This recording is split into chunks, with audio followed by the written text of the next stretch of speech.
Reproductive system. अब हमारा mail और फीमेल दोनों रिप्रोडक्टिव सिस्टम हुए। लास्ट हमने क्या किया था, पुबर्टी।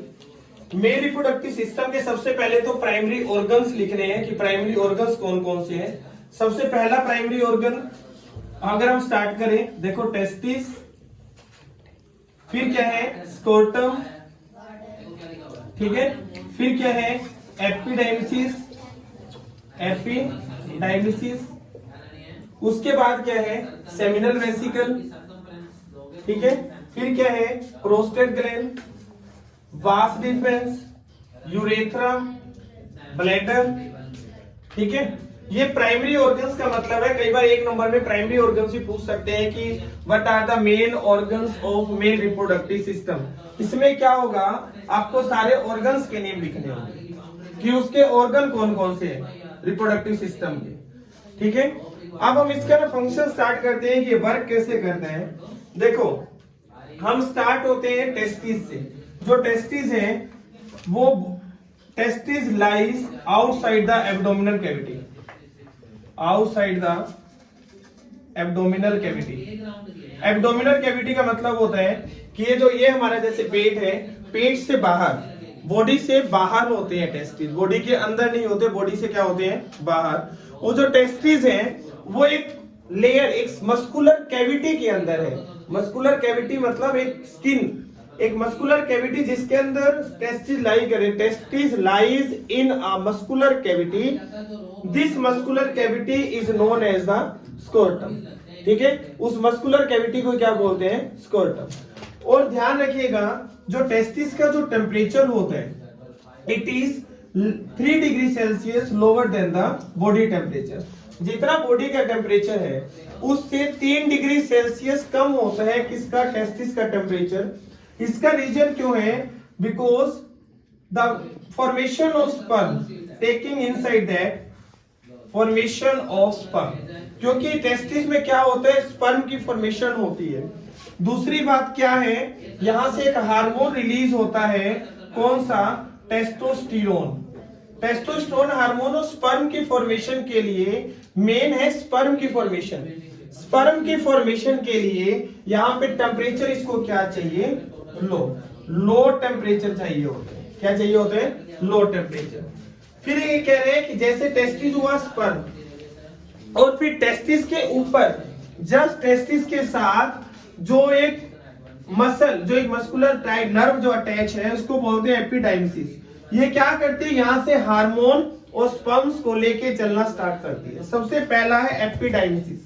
ये क्या कर रही है, यहां से स्पर्म और हार्मोन को लेके चलेगी। जो एपिडाइमिसिस है, एपिडाइमिसिस को आगे बोलते हैं वास डिफेंस। वास डिफेंस का दूसरा नेम क्या है, वहां लिखा भी है स्पर्म डक्ट। क्या है, स्पर्म डक्ट। डक्ट का मतलब होता है एक नर्व टाइप, एक नली। स्पर्म का मतलब वो नर्व, वो मस्कुलर नर्व जो किसको लेके जाएगी, स्पर्म को, किसको लेके जाएगी, स्पर्म। इसलिए उसको बोला जाता है वास डिफेंस। अब वास डिफेंस के जाती है किसके पास, जब वास डिफेंस चल रही होती है इसकी ग्रोथ के साथ साथ रास्ते में दो हमारे साथ इसके साथ ऑर्गन अटैच है। एक है सेमिनल वेसिकल, एक है प्रोस्टेट ग्लैंड। सेमिनल वेसिकल और प्रोस्टेट ग्लैंड। प्रोस्टेट ग्लैंड कहां अटैच है, जहां पर ब्लैडर की ग्रोथ हो रही है। ब्लैडर की ग्रोथ के बिल्कुल पॉइंटेड क्या होता है हमारा, प्रोस्टेट ग्लैंड, और यहाँ क्या है सेमिनल वेसिकल। अब देखो क्या है कि ये दोनों चीजें जो सेमिनल वेसिकल है, seminal vesicle plus prostate gland plus prostate gland, देखो ये दोनों मिलके, दोनों का फंक्शन क्या है, ये एक लिक्विड को रिलीज करते हैं। इट रिलीज अ लिक्विड, ये एक लिक्विड को रिलीज करेंगे। किस लिए, कि ये लिक्विड सर्वाइवल के लिए जरूरी है, क्योंकि यहां से क्या आ रहे हैं, स्पर्म चल के आ रहे हैं।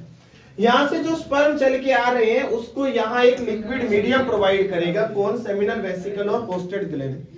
सीबीएसई का बहुत ही फेवरेट क्वेश्चन है ये, कि the liquid which is help in the movement of sperms is released by, वो किसको रिलीज करते हैं, बच्चा भाग के लिखता है सेमिनल वेसिकल, और वो क्वेश्चन गलत होता है, बच्चा चैलेंज करता है बोर्ड में, चैलेंज हो नहीं पाता। उसका आंसर एक्चुअल में क्या है, the two reproductive organs named as seminal vesicle and prostate gland, दोनों मिलके एक लिक्विड को रिलीज करते हैं और उस लिक्विड के अंदर क्या रहता है, स्पर्म फ्लो करता है, स्पर्म मिक्स हो गया।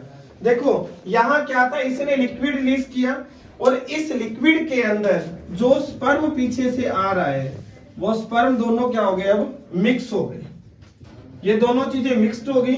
जो मिक्स होने के बाद बना वो है सेमन। लास्ट 3-4 बार क्वेश्चन आ चुका है, what is semen.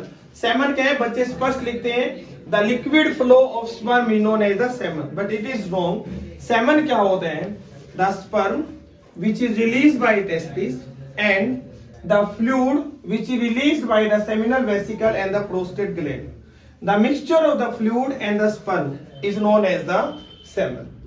The mixture of fluid and sperm is known as semen.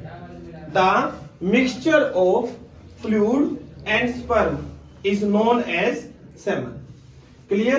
अब यहां आके वो सेमन बन गया। और जो ये सेमन होता है ना, वो है क्या, एक विस्कस फ्लूइड है। विस्कस का मतलब होता है चिपचिपा फ्लूइड, जिसका कलर कैसा होता है, या तो येलो होगा या फिर व्हाइट। येलो प्योर नहीं होता कभी, लाइट येलो होता है या फिर व्हाइट, कोई भी कलर हो सकता है। जब ये लिक्विड चला, अब यहां आके वो लिक्विड बन गया। जितने भी स्पर्म्स, जो मिलियंस ऑफ स्पर्म्स आए थे, वो इस तरीके से देखो, ये लिक्विड था, ठीक है, और इस लिक्विड के अंदर क्या प्रेजेंट है, स्पर्म। इस लिक्विड के अंदर प्रेजेंट है स्पर्म। तो मिलियंस ऑफ स्पर्म्स इसके अंदर प्रेजेंट है। अब ये एक मीडियम बन गया, सेमन बन गया।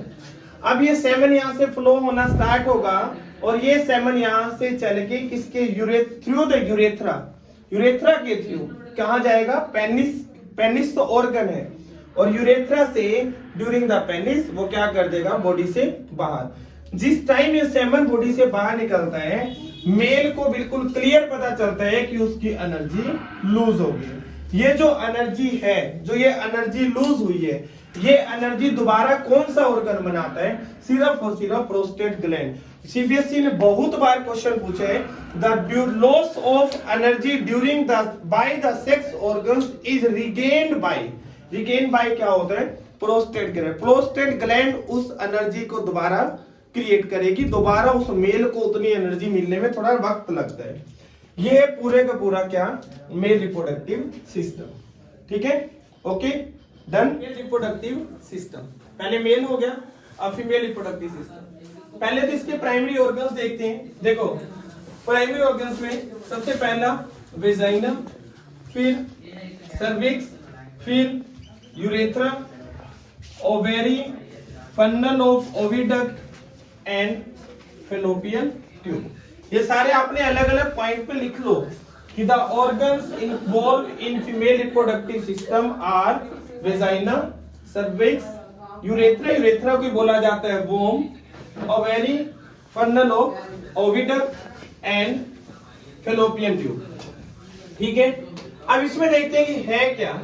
सबसे पहली बात कि जो ओवेरी है, सबसे पहली बात कि जो ओवेरी है ये क्या करती है, रिलीज द ओवम। ये क्या करती है, रिलीज द ओवम। ये ओवम को रिलीज करती है। ठीक है, हमेशा ध्यान रखना ओवेरी, सबसे मेन बात कि ovary is do not directly connected with oviduct. Ovary do not directly connected with oviduct. ये चीज सबसे मेन ध्यान रखना, लिखनी है ये चीज कि जो ओवेरी है वो कभी भी ओविडक्ट से कनेक्टेड नहीं होती। It place inside a structure, not be connected structure, inside the structure that is funnel type structure of the oviduct. Oviduct की जो फन्नल टाइप स्ट्रक्चर है, इसके पास सिर्फ ओवेरी यहां रहती है, इससे कनेक्टेड नहीं है। ठीक है, और ओवेरीज है कहां, ovaries lies near the kidney. देखो किडनी के बिल्कुल पास यहां होती है दो ओवेरी, फीमेल की यहां दो ओवेरी होती है और एक टाइम पे एक ओवेरी वर्क कर रही होती है। ठीक है। अब मान लो इसमें अगर ये ओवेरी अगर ओवम को रिलीज कर रही है तो नेक्स्ट मंथ ये ओवेरी रिलीज करेगी, और ओवम का रिलीज होना, release of ovum every month, it is called the menstruation cycle. अब यहां से ओवम चला, ओवेरी का काम ये था। ओविडक्ट का काम क्या है? इट कैरी द ओवम, ये ओवम को लेती है, ओवम को अपने पास रखती है। उसके बाद वेजाइना से लेके चलते, वेजाइना का काम क्या है? It receive the sperms which is release by the penis. Penis से वेजाइना के अंदर रिलीज किए गए स्पर्म्स को ये उनको रिसीव करती है ड्यूरिंग द या थ्रू द सर्विक्स, ये किस यूरेथ्रा के अंदर क्या जाते हैं? स्पर्म। और यहां से ओवम आया हुआ है, और ओवम क्या होता है? फर्टिलाइज हो जाता है। फर्टिलाइज होने के बाद जो यहाँ पे जो बेबी बनेगा वो यहीं पे ग्रोथ करेगा यूरेथ्रा में। यूरेथ्रा के अंदर ग्रो करेगा बेबी, और जैसे जैसे ग्रोथ बढ़ेगी और जब बेबी के जब बर्थ का टाइम आएगा वो थ्रू सर्विक्स, वेजाइना के थ्रू, ये vagina opening of baby birth, यहीं से उसने क्या करना है? बेबी ने बर्थ लेना है। यहीं से स्पर्म्स को रिसीव किया गया था, यहीं से बेबी ने बर्थ लेना है। अब ये कह रहे हैं कि जो ये आपको ओविडक्ट का बता दिया, फन्नल ओविडक्ट हो गया, ओवेरी का हो गए, urethra, cervix and the vagina. अब जो ओवेरी है दूसरा इसका काम क्या है? It release the hormones. Hormones कितने रिलीज होते हैं? एक होता है प्रोजेस्टेरोन और एक होता है ओस्ट्रोजन। दोनों हार्मोन हेल्प करते हैं। फीमेल हार्मोन है कि भी मेमोरी ग्लैंड्स का डेवलप होना, मतलब ब्रेस्ट का, या फिर ओवम का रिलीज होना, फीमेल्स का मैच्योर होना, ये सारा किस हार्मोन्स का काम है? प्रोजेस्टेरोन और ओस्ट्रोजन। ठीक है। और ओवेरी जो है प्राइमरी रिप्रोडक्टिव ऑर्गन है, ये तो हो गया सारा। और जो यूट्रस है, यूट्रस जो है,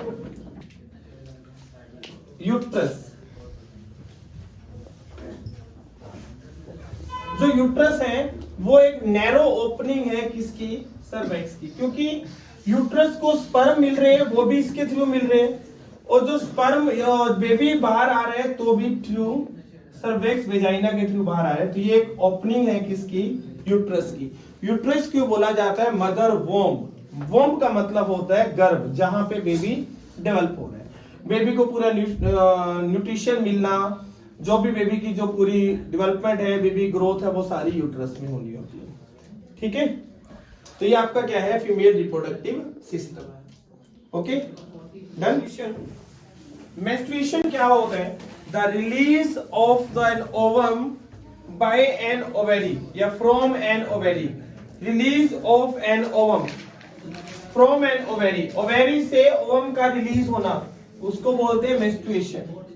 और एवरी 28th डे ओवम का रिलीज होना, हर 28वें दिन ओवम का रिलीज होना, वो क्या होता है? Menstruation cycle. मेंस्ट्रुएशन क्या था? The release of ovum from an ovary, ovary से ओवम का रिलीज होना, मेंस्ट्रुएशन।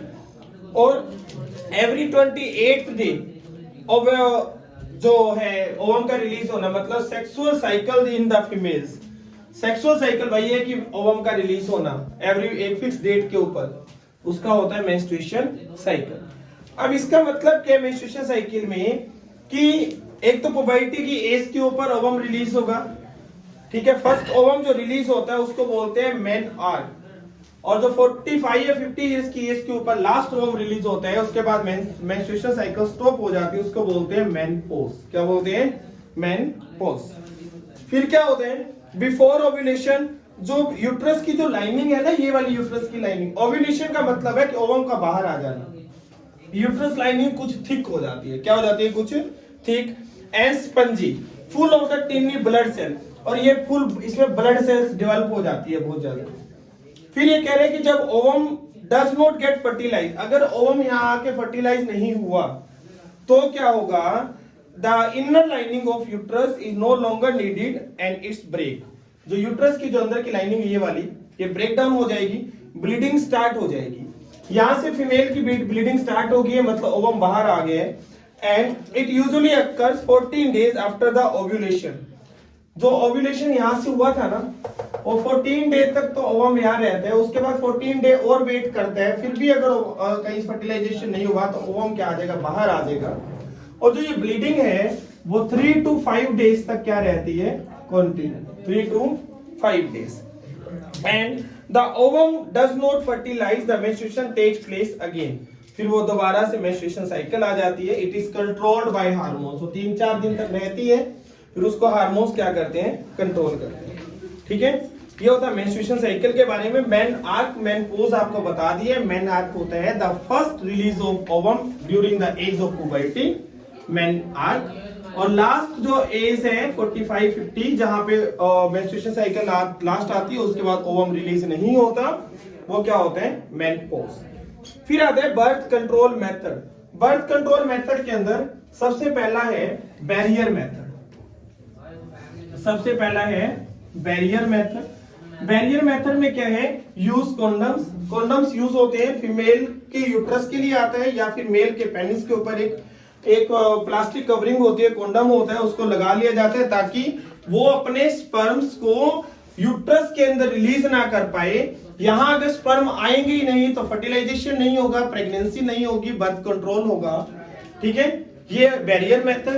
दूसरा है क्या, केमिकल मेथड। केमिकल मेथड में क्या है, कुछ ओरल पिल्स, कुछ मेडिसिन, फीमेल को प्रेगनेंसी हो गई, पता चल गया, कुछ ओरल पिल्स दे दी जाती है, जिससे जो जाइगोट बना हुआ है वो जाइगोट डेड हो जाता है, उसका टेम्परेचर एकदम से ज्यादा हो जाता है, और वो थ्रू द यहां से निकलने लग जाता है वो यूट्रस से, और वो यहां आके बॉडी से बाहर। फिर आता है IUCD। IUCD इसके अंदर क्या होता है, कॉपर प्लेट होती है, कॉपर टी बोलते हैं, टी शेप का होता है, और वो यूट्रस के अंदर लगा दिया जाता है ऐसे। ठीक है, अब यूट्रस के अंदर जो टी शेप जो ये लगी है, तो ये क्या होगा कि अब ये यहां से ओवम और स्पर्म का फर्टिलाइजेशन नहीं होने देगा। ये होता है कॉपर टी, और ये कॉपर टी एक विलिंग पावर होती है, इसके साथ एक थ्रेड होता है, वो थ्रेड थोड़ा सा बाहर रखता है डॉक्टर, जब इसको निकालना चाहिए तो फीमेल खुद भी इसको बाहर निकाल सकती है। ये क्लिप टाइप होता है, निकाल सकती है, कभी भी उसको सेट डॉक्टर करता है, निकाल वो खुद सकती है। फिर आता है surgical method. Surgical method 2 type के होते हैं, एक वेस्कोटॉमी, ठीक है, एक होता है ट्यूबेक्टोमी। वेस्कोटॉमी आपको वेस्ट से याद आ रहा होगा, फिर मेल के अंदर एक वेस्ट डिफरेंस वन डक्ट थी। क्या होता है, कट लगता है मेल के सेमिनल वेसिकल के पास, वास्ट डिफरेंस को बाहर निकाला जाता है, उसको बांध दिया जाता है। वो परमानेंट नहीं होता, वो भी टेम्परेरी होता है, जब तक करवाना हो करवा लो, बाद में उसको खुलवा सकते हैं। उसमें क्या होता है, वो अच्छे से स्पर्म्स को रिलीज नहीं कर पाता, तो वो फ्यूजन नहीं होगा, प्रेगनेंसी नहीं होगी। Surgical method. वेस्कोटॉमी भारत सरकार ने इसमें वैसे भी वो कर रखा है, जो मेल्स अगर वेस्कोटॉमी करवा रहे हैं तो उसको कुछ मतलब कि मंथली उसको वो दिया जाता है, कुछ एक हेल्प टाइप में कुछ रुपीस कि उसके अकाउंट में आते हैं। एक होता है ट्यूबेक्टोमी। ट्यूबेक्टोमी में क्या होते हैं कि फीमेल की जो ओविडक्ट है, इन दोनों इस साइड से ओविडक्ट को बाहर निकाल के थोड़ा सा बंद कर देते हैं, इसके ब्रशेस खत्म हो जाते हैं। फीमेल्स की ट्यूबेक्टोमी करने के बाद अगर हम बाद में अगर ओपन करवाते हैं तो कुछ चांसेस होते हैं कि वो फेल भी हो जाता है, क्रॉस भी हो जाता है, इसमें चांसेस रहते हैं। मेल की वेस्कोटोमी कभी भी ओपन करवा सकते हैं, वो फ्रेश रहती है। इसका रीजन क्या होता है, यहाँ पे ब्रशेस होते हैं, वो ब्रशेस खत्म हो जाते हैं, उसके बाद वो दोबारा वर्क करे ना करे डिपेंड करता है फीमेल के यूट्रस के ऊपर। ठीक है, और sexually transmitted disease, gonorrhoea, syphilis, AIDS, the disease which is transferred या transmitted by the sex from one person to another. एक बंदा हेल्दी है, जो उसका पार्टनर है उसको कोई डिसीज है, दोनों का अगर कोई ऑर्गन मैच हुए, ब्लीडिंग होगी थोड़ी बहुत, तो दूसरे को भी इंसान दोस्त का पार्टनर उसको डिसीज हो सकती है। गोनोरिया है, साइफिल है, एड्स। एड्स जो acquired immunodeficiency syndrome, it is not only A sexual disease, वो वैसे जनरल है, क्योंकि बॉडी एटमॉस्फेयर में एक वायरस रहता है HIV वायरस, उसके अटैक से भी हो जाता है। ठीक है, क्योंकि जब अगर आपको कट लग गया है वहां पे अगर HIV वायरस आ गया है तो आपको एड्स परमानेंट हो जाएगा। एड्स का अभी तक कोई ट्रीटमेंट भी नहीं आया है। ठीक है, तो ये आपकी डिसीज है। ठीक है, तो बेटा आपका 8 वीडियोस के अंदर हाउ टू ऑर्गेनाइज और रिप्रोड्यूस चैप्टर कंप्लीट हो गए। आपको अपना चैप्टर इस पूरी 8 पार्ट से, इन पे 8 पार्ट से कंप्लीट कर सकते हो। नेक्स्ट चैप्टर हमारा आएगा हेरिडिटी, और उसके बाद हम केमिस्ट्री स्टार्ट करेंगे। ओके, थैंक यू बेटा, हैव अ नाइस डे।